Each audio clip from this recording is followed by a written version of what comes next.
Welcome to my channel. This is Magic Storytime Audiobooks, where stories come alive. Don't forget to like, comment, and subscribe to join the adventure. Chapter 1. There is no one left. When Mary Lennox was sent to Misselthwaite Manor to live with her uncle, everybody said she was the most disagreeable-looking child ever seen. It was true, too. She had a little thin face and a little thin body, thin light hair and a sour expression. Her hair was yellow, and her face was yellow because she had been born in India, and had always been ill in one way or another. Her father had held a position under the English government, and had always been busy and ill himself, and her mother had been a great beauty who cared only to go to parties and amuse herself with gay people. She had not wanted a little girl at all, and when Mary was born she handed her over to the care of an Ayah, who was made to understand that if she wished to please the Mem-Sahib, she must keep the child out of sight as much as possible. So when she was a sickly, fretful, ugly little baby she was kept out of the way, and when she became a sickly, fretful, toddling thing she was kept out of the way also. She never remembered seeing familiarly anything but the dark faces of her Ayah and the other native servants, and as they always obeyed her and gave her her own way in everything, because the Mem-Sahib would be angry if she was disturbed by her crying, by the time she was 6 years old she was as tyrannical and selfish a little pig as ever lived. The young English governess who came to teach her to read and write disliked her so much that she gave up her place in 3 months. And when other governesses came to try to fill it, they always went away in a shorter time than the first one. So if Mary had not chosen to really want to know how to read books, she would never have learned her letters at all. One frightfully hot morning, when she was about 9 years old, she awakened feeling very cross, and she became crosser still when she saw that the servant who stood by her bedside was not her Ayah. "Why did you come?" she said to the strange woman. "I will not let you stay. Send my Ayah to me." The woman looked frightened, but she only stammered that the Ayah could not come, and when Mary threw herself into a passion and beat and kicked her, she looked only more frightened, and repeated that it was not possible for the Ayah to come to Missy Sahib. There was something mysterious in the air that morning. Nothing was done in its regular order, and several of the native servants seemed missing, while those whom Mary saw slunk or hurried about with ashy and scared faces. But no one would tell her anything, and her Ayah did not come. She was actually left alone as the morning went on, and at last she wandered out into the garden and began to play by herself under a tree near the veranda. She pretended that she was making a flower-bed, and she stuck big scarlet hibiscus blossoms into little heaps of earth, all the time growing more and more angry, and muttering to herself the things she would say, and the names she would call Saidi when she returned. "Pig! Pig! Daughter of pigs!" she said, because to call a native a pig is the worst insult of all.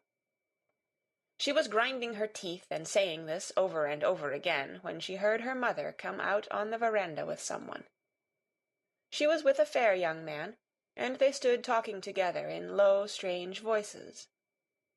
Mary knew the fair young man who looked like a boy. She had heard that he was a very young officer who had just come from England. The child stared at him, but she stared most at her mother. She always did this when she had a chance to see her, because the Mem-Sahib, Mary used to call her that, oftener than anything else, was such a tall, slim, pretty person, and wore such lovely clothes. Her hair was like curly silk, and she had a delicate little nose which seemed to be disdaining things, and she had large, laughing eyes. All her clothes were thin and floating, and Mary said they were full of lace. They looked fuller of lace than ever this morning, but her eyes were not laughing at all. They were large and scared, and lifted imploringly to the fair boy officer's face. "Is it so very bad? Oh, is it?" Mary heard her say. "Awfully," the young man answered in a trembling voice. "Awfully, Mrs. Lennox. You ought to have gone to the hills 2 weeks ago." The Mem-Sahib wrung her hands. "Oh, I know I ought," she cried. "I only stayed to go to that silly dinner-party. What a fool I was!"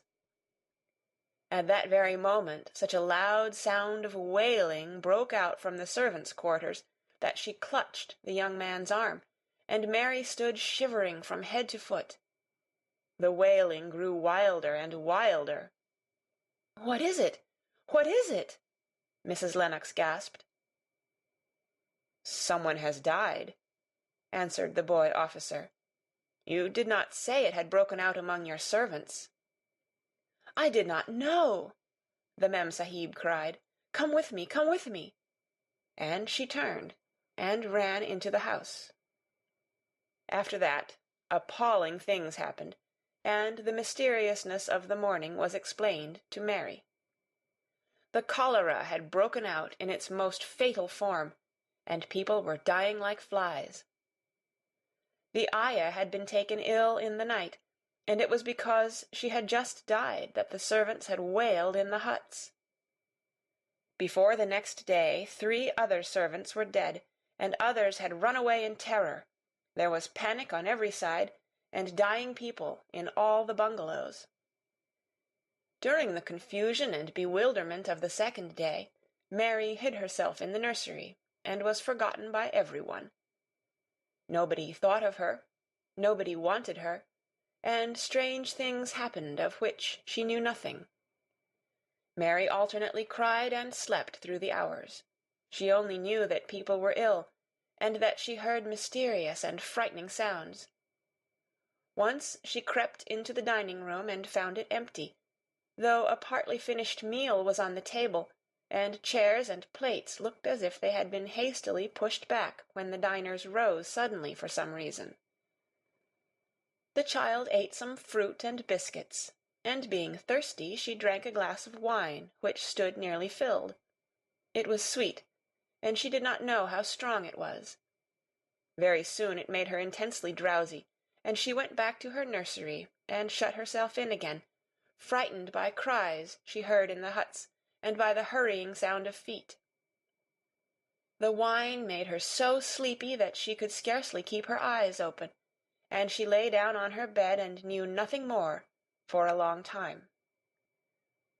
Many things happened during the hours in which she slept so heavily, but she was not disturbed by the wails and the sound of things being carried in and out of the bungalow.